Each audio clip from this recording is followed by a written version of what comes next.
you love these cult movies, and then you decided you were going to make your own cult movie, Yes. all about evil. Yes. Now, what was the genesis of that project? Well, actually, that kind of goes back to Mark Cuban, because when Mark gave us our TV show, I had only made short films up to that point, and they were drag horror parodies, very, very silly, but they'd been playing in film festivals and kind of got some traction, and I wanted to do a feature, but I wanted it to be in a completely original story.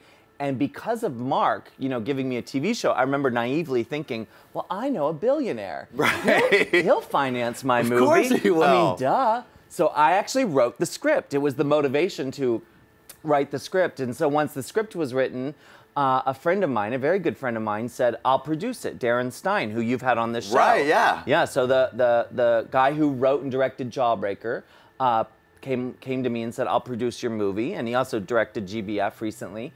And so the two of us took the project to Mark Cuban. And I think at that point we had had some actors attached. You know, Elvira was attached to be in it as Cassandra, and Mink Stoll was attached. And Mark said no.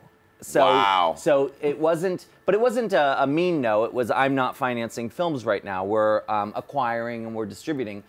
Best of luck, but you know, let me know when it's finished. I'd love to see it. But You're like, thanks, Mark Cuban. Thanks for the TV show.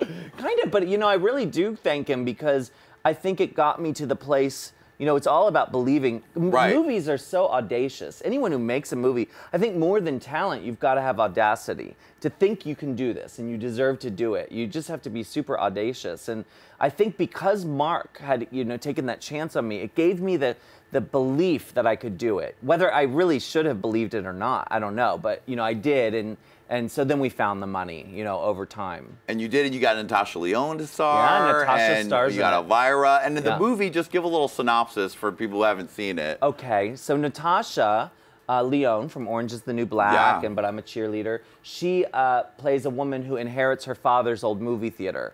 And she's a librarian. And in order to make her theater a success, she starts making her own short films.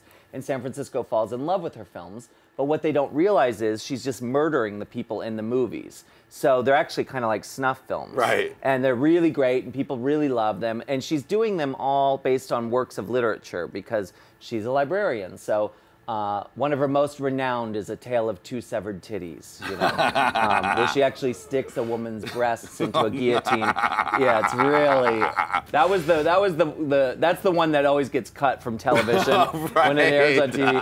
But I wanted to make an over-the-top gore movie. So the gore is very old school. It's very 80s. You know, it's very little CGI, and Natasha's character sort of staffs the theater with maniacs and killer twins and an usher tweaker from hell. It's fun. It is fun. And then you took it on tour. Yeah. And you went to all the old movie theaters that they were trying to save in the movie, right? We did.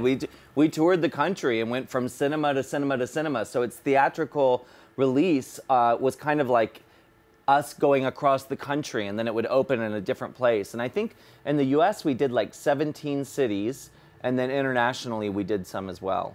Now, you were telling me earlier that during that tour was the same time when the scandalously named Peaches Christ Superstar, not starring you, was happening with Peaches, the electro rapper slash lady weirdo. I mean, I love her, but when I was looking through your stuff, I was like, oh, Peaches Christ Superstar. Wait a minute, that ain't Peaches Christ. No, it wasn't That's me. some other lady. And we were on tour. She was doing that show the same time we were doing All About Evil. Because she was doing her version of Jesus Christ Superstar. Exactly. Starring Peaches from Fuck the Pain Away. Exactly. So, and now were you like, hey, bitch. Kind of.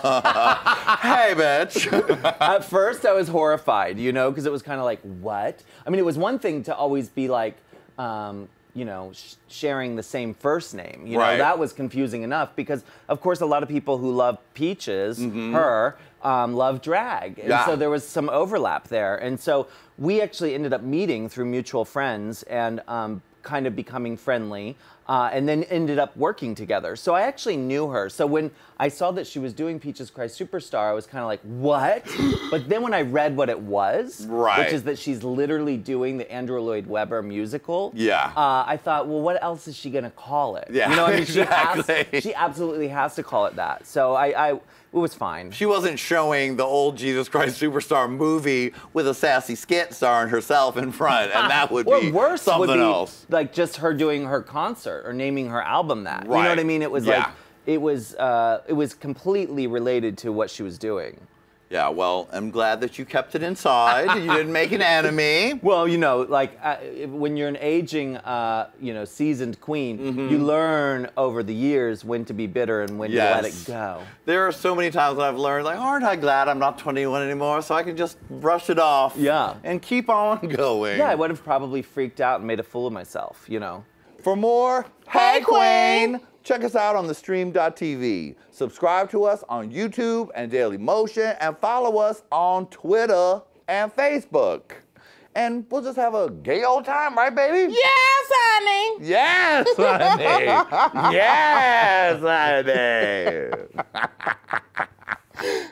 Hey, Qween.